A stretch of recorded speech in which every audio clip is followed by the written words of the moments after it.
Hello my dear students, कैसे हैं आप सब लोग। आई होप कि आप लोग बहुत अच्छे होंगे। जैसा कि हमने लास्ट लेक्चर्स में एल्काइल हैलाइड और अराइल हैलाइड का केमिकल प्रॉपर्टी और साथ साथ हमने उसके प्रिपरेशन मेथड को अच्छे से समझ लिया था। नाउ अब टाइम है कि उसके फिजिकल प्रॉपर्टीज को समझ के आगे मूव किया जाए। तो देखते हैं बच्चों, physical properties of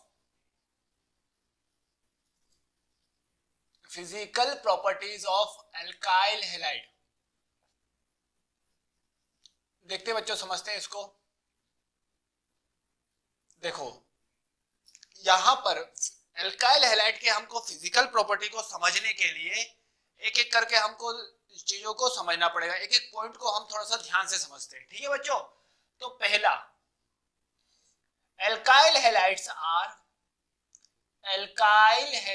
are toxic in nature. मतलब एल्काइल हैलाइड्स आपका नेचर में कैसा होता है बच्चों? टॉक्सिक होता है। तो ये क्या करेगा? Create unconsciousness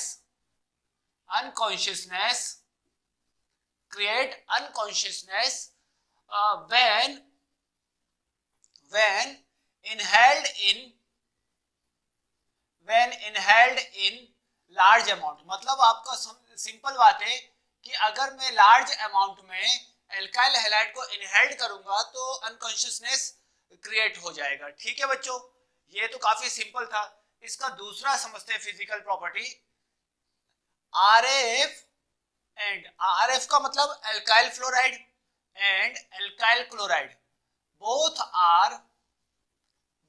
are lighter than water.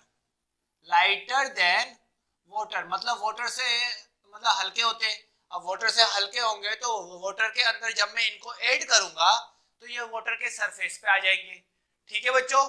Now अब हम आगे समझते हैं, RI and RBr both are heavier than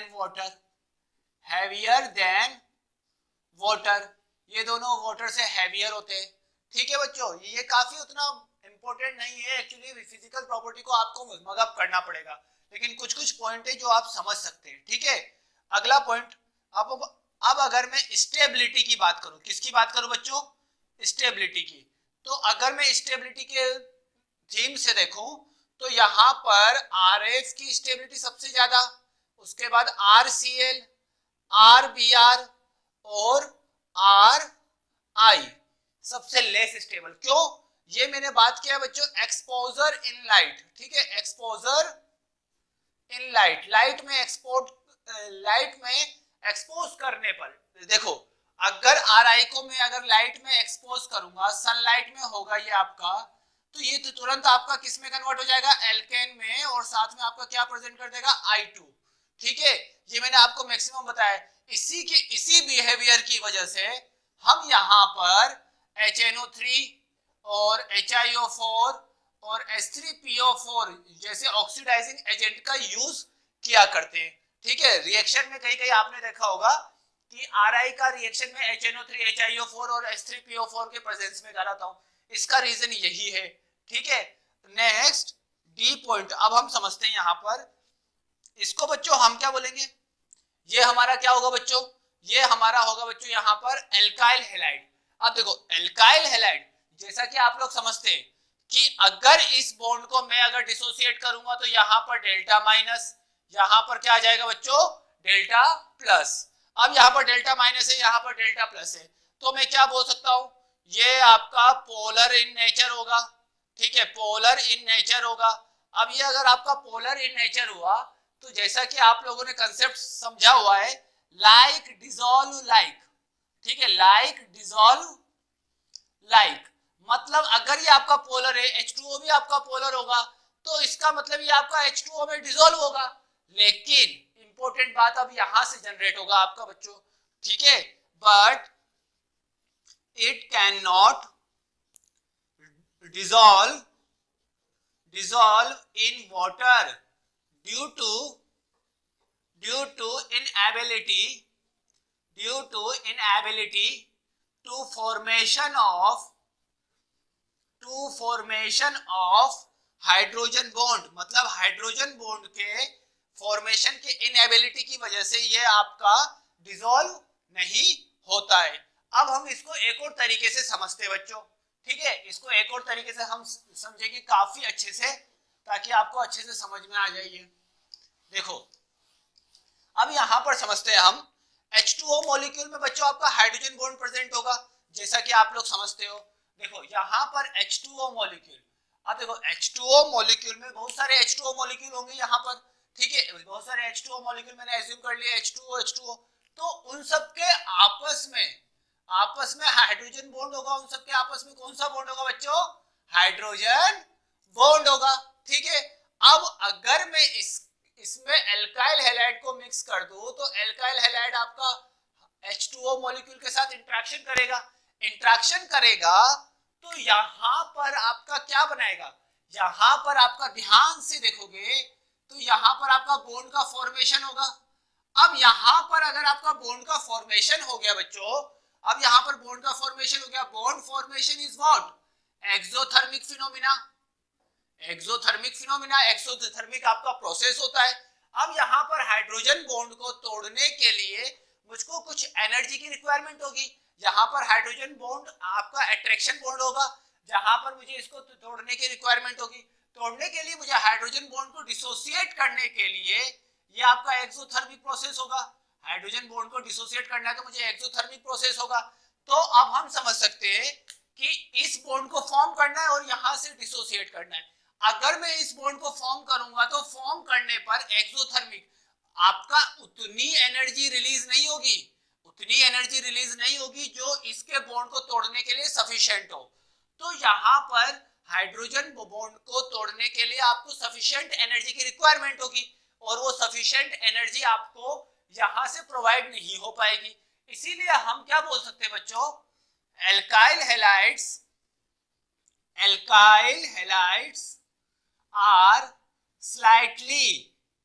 are slightly soluble in water। Alkyl halides आपका slightly soluble in water, water में आपका क्या होता है बच्चों, slightly soluble होता है, ठीक है। आई होप कि आपको समझ में आ रहा होगा। अब हम नेक्स्ट प्रॉपर्टी की ओर जाते हैं, तो थोड़ा सा इसको ध्यान से समझेंगे। और यहाँ ध्यान रखना ये आपके ऑर्गेनिक सॉल्वेंट में डिसॉल्व हो जाता है। ध्यान रखना इस बात का कि यह यहाँ पर ऑर्गेनिक सॉल्वेंट में आपका क्या हो जाता है बच्चों, डिसॉल्व हो जाता है, ठीक है।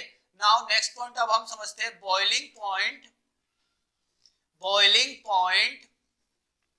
एंड मेल्टिंग पॉइंट, ठीक है, boiling point and melting point. अब बच्चों ध्यान से समझेंगे।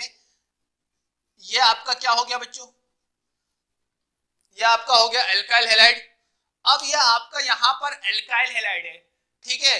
अब एल्काइल हैलाइड को ध्यान से समझेंगे, ये वाला बॉन्ड आपका डिसोसिएट होगा तो यहाँ पर partial minus partial plus create होगा, तो इसका मतलब इस पर आयन क्रिएट हुए, तो इसके अंदर कौन सा फोर्स आपका काम करेगा, डाइपोल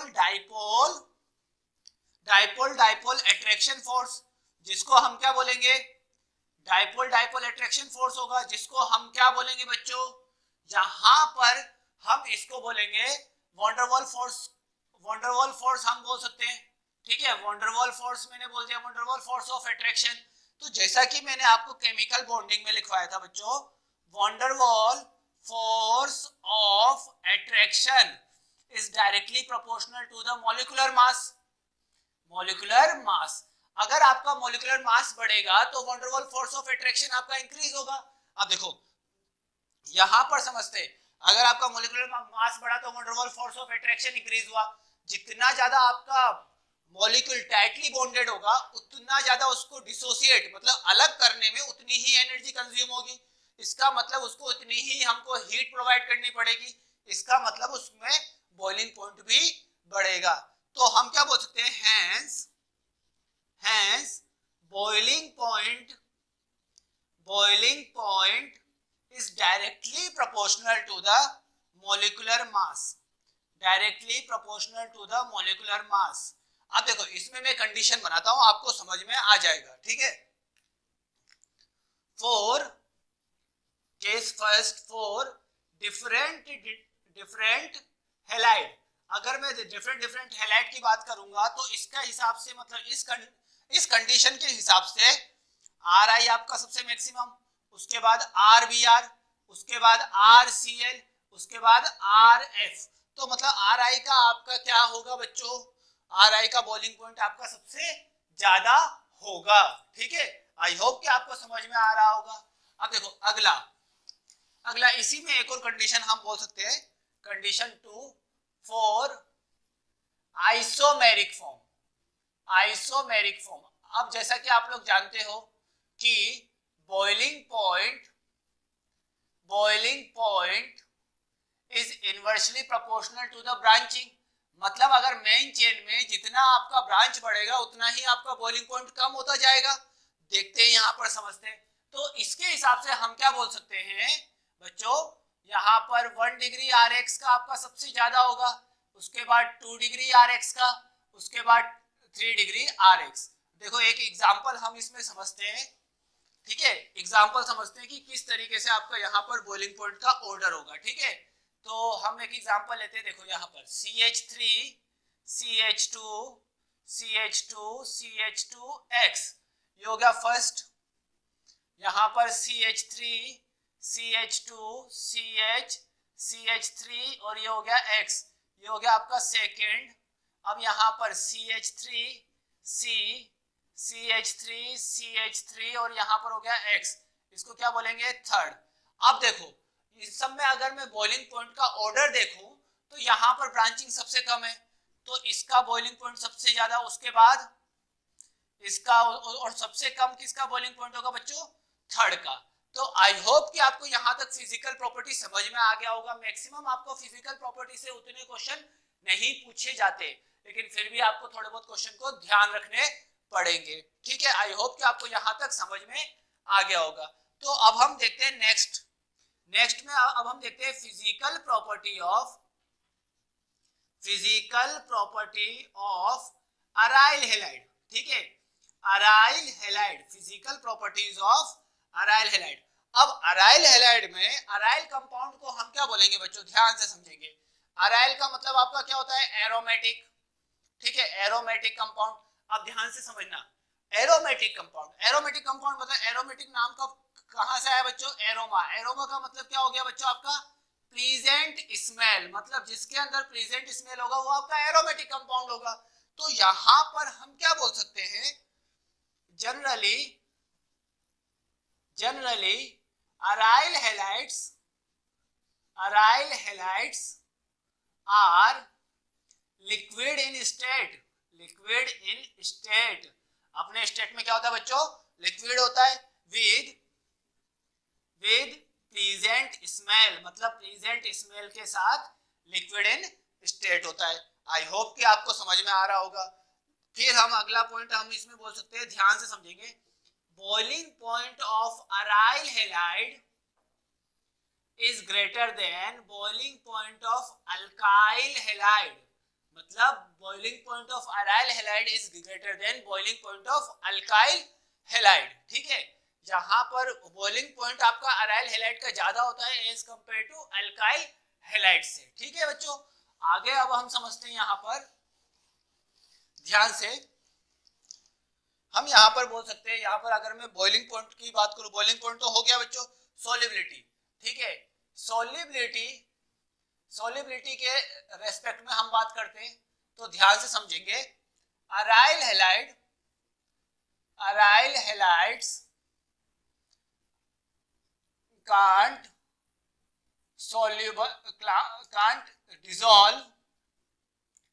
dissolve in water, हाँ, but soluble in organic solvent। मतलब अराइल हैलाइड आपका मतलब वाटर में डिसॉल्व नहीं होता, ये आपका ऑर्गेनिक सॉल्वेंट में डिसॉल्व हो सकता है, सॉल्युबल हो सकता है बच्चों, इस बात का ध्यान रखना। लास्ट इसमें एक और पॉइंट हम देख लेते हैं कि अराइल हैलाइड्स आर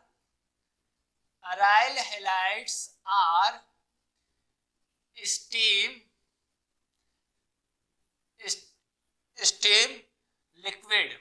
मतलब आपका यहाँ पर अराइल हैलाइड को अगर मैं अराइल हैलाइड के लिक्विड को अगर मैं हीट करूंगा तो वो आपके स्टीम फॉर्म में कन्वर्ट हो जाएगा। ठीक है बच्चों, स्टीम लिक्विड। ठीक है, मतलब वो अपने मतलब अगर मैं बॉइलिंग पॉइंट से ज्यादा टेम्परेचर करूंगा तो वो अपने आप आपका कौन से फॉर्म में कन्वर्ट हो जाएगा बच्चों, स्टीम फॉर्म में, स्टीम लिक्विड। ठीक है, स्टीम आपका लिक्विड होता है। ठीक है, आई होप कि आपको यहाँ तक समझ में आया होगा। तो बच्चों अब हम वीडियो के नेक्स्ट सेगमेंट में कुछ पॉली हेलोजन कंपाउंड्स के बारे में जानेंगे। बच्चों तो हम वीडियो के इस सेगमेंट में कुछ पॉली हेलोजन कंपाउंड्स के बारे में समझते हैं। ठीक है ना, तो सबसे पहले पॉली हेलोजन कंपाउंड्स। अब यहाँ पर समझते बच्चों, पॉली हेलोजन कंपाउंड्स आपका होता क्या है, जिसमें एक से ज्यादा आपके हेलोजन प्रेजेंट हो, मतलब जिसमें आपके एक से ज्यादा अगर हेलोजन कंपाउंड्स प्रेजेंट होंगे वो आपके पॉली हेलोजन कंपाउंड्स होंगे। ठीक है बच्चों, तो सबसे पहले हम यहाँ पर समझते हैं बच्चों ट्राइक्लोरोमेथेन, जिसके बारे में आप लोग जानते होंगे। क्या होता है बच्चों, ये CHCl3 और इसको हम क्या बोलते हैं, क्लोरोफॉर्म। इसको हम क्या बोलते हैं बच्चों, क्लोरोफॉर्म। अब देखो इसका यूज क्या होता है, इसका यूज आपका मेडिकल इंडस्ट्री में एनेस्थेटिक के फॉर्म में होगा। ठीक है, तो हम क्या लिखेंगे बच्चों इसके लिए, used as anaesthetic in medical industry. मतलब ये क्या करता है बच्चों, आपके जिस पार्ट में हम यहाँ पर क्लोरोफॉर्म का यूज करेंगे उस पार्ट को वो आपका डिसेंसिटाइज कर देगा, मतलब उस पार्ट की सेंसिटिविटी को लॉस कर देगा। ठीक है, तो यहाँ पर क्लोरोफॉर्म का हम use as a anaesthetic medical industry में सर्जरी के टाइम हम करते हैं इसका use. Next chloroform, by chloroform we can form chloropicrin. हम यहाँ पर किसका फॉर्मेशन कर सकते हैं बच्चों, क्लोरोपिक्रीन का। जैसे CHCl3 का रिएक्शन अगर मैंने HNO3 के साथ कराया तो यहाँ पर आपका NO2CCl ये आपका क्या होता है बच्चों, क्लोरोपिक्रीन। ये आपका क्या होगा, क्लोरोपिक्रीन। इसको हम क्या बोलेंगे बच्चों, टीयर गैस। ठीक है, जो आपके वार के टाइम, मतलब वॉर के टाइम आपका टीयर गैस का काफी यूज होता है। ठीक है, यहाँ पर आर्मी कैंप में और वॉर के टाइम आपका टीयर गैस का काफी यूज होता है। ठीक है, आई होप कि आपको समझ में आ रहा होगा।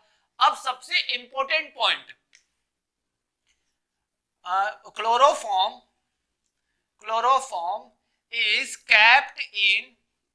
kept in dark कलर बोतल। मतलब क्लोरोफॉर्म को हमको किस में रखना पड़ता है, डार्क कलर बोतल में। क्यों, क्योंकि अगर मैंने क्लोरोफॉर्म को डार्क कलर के बोतल में नहीं लिया तो CHCl3 सनलाइट के प्रेजेंस में आपका क्या होगा बच्चों, ऑक्सीजन के साथ रिएक्ट कर जाएगा। ऑक्सीजन के साथ अगर रिएक्ट करेगा तो यहाँ पर पॉइजनस गैस मतलब फोस्जीन का फॉर्मेशन कर लेगा, जो कि काफी आपका क्या होता है बच्चों, पॉइजनस होता है। और साथ में आपका HCl गैस का रिमूवल करेगा। आई होप कि आपको समझ में आ रहा होगा। और इसमें इसकी रिएक्टिविटी को कम करने के लिए हम किसका ऐड करते हैं, इथाइल अल्कोहल। और इथाइल अल्कोहल के साथ जुड़ के ये क्या बना लेता है बच्चों, इथाइल कार्बोनेट मतलब C2H5CO3 यहाँ पर ट्वाइस इसका फॉर्मेशन कर लेता है। आई होप कि आपको समझ में आ गया होगा यहाँ तक। तो नेक्स्ट अब हम समझते हैं hydrolysis of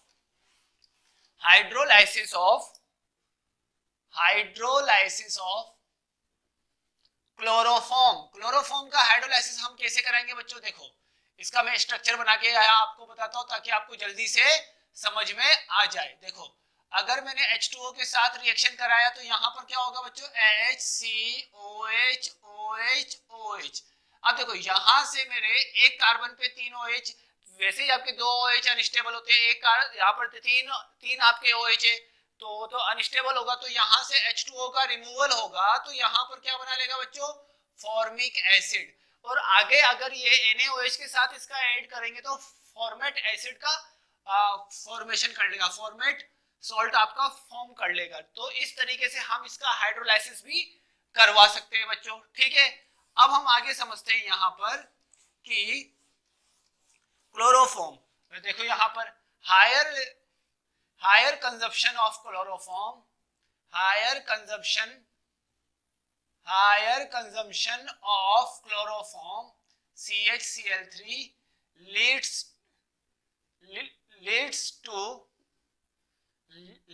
to kidney problem, kidney and liver problem also, ठीक है बच्चों, इस चीज का हमको ध्यान रखना पड़ेगा। ठीक है, और यहां पर ध्यान से समझेंगे, chloroform used in a formation of chloroform can be used in formation of freon. ठीक है, फ्रीऑन के फॉर्मेशन में भी इसका यूज करते हैं। अब हम समझते हैं कि फ्रीऑन आपका क्या होता है। ठीक है, तो अगला जो आपका पॉली हेलोजन डेरिवेटिव्स है वो आपका क्या है बच्चों, क्लोरोफ्लोरोकार्बन। ठीक है, क्लोरोफ्लोरोकार्बन, आप समझते हैं क्लोरोफ्लोरोकार्बन। अब क्लोरोफ्लोरोकार्बन मतलब CFC, और CFC को ही हम क्या बोलते हैं बच्चों, फ्रीऑन। और ध्यान से समझेंगे, इसका नेम हम कैसे लिखते हैं, XYZ, जहां हम इसका नेमिंग समझेंगे। ठीक है, X का मतलब क्या होगा बच्चों, यहाँ पर X का मतलब यहाँ पर होगा बच्चों कार्बन -1, Y का मतलब हाइड्रोजन +1 और Z का मतलब फ्लोरीन। ठीक है, तो अगर मुझसे यहाँ पर फ्रीऑन की नेमिंग पूछी तो समझते कैसे लिखेंगे। देखो यहां पर मैंने लिख दिया एग्जाम्पल नेमिंग ऑफ फ्रीऑन। ठीक है, यहां पर मैं लिख देता हूं नेमिंग ऑफ फ्रीऑन, ठीक है, ये आपसे पूछ सकते हैं, ये आपके IIT और मतलब मेडिकल पॉइंट ऑफ व्यू से काफी इंपॉर्टेंट है। आपसे सिंपल फ्रीऑन का नेम पूछ सकते हैं कि इसका नाम क्या होगा। तो आई होप कि आपको आना चाहिए। ये ध्यान से समझेंगे बच्चों, इसको CF2Cl2, इसका नाम क्या होगा, इसका नाम लिखेंगे फ्रीऑन, एग्जांपल 1 फ्रीऑन। अब देखो यहां पर कार्बन कितने बच्चों, 1, तो कार्बन में एक माइनस करना रहेगा, तो यहां पर क्या आ जाएगा 0। अब फ्लोरीन, अब यहां पर Y क्या है, हाइड्रोजन, तो Y क्या होगा बच्चों, ध्यान से समझेंगे, Y क्या होगा, Y के बारे में बताओ। यहां पर हाइड्रोजन है, नहीं है, यहां पर 0 + 1, तो हाइड्रोजन 1 हो जाएगा अपने आप। हाइड्रोजन के लिए Y की वैल्यू 1 हो जाएगी। नाउ Z की value total number of fluorine, तो यहाँ पर टोटल नंबर ऑफ फ्लोरीन कितने बच्चों, 2, तो इसका नाम क्या हो जाएगा बच्चों, फ्रीऑन 012। नेक्स्ट एग्जांपल अब हम समझते हैं, यहाँ पर CF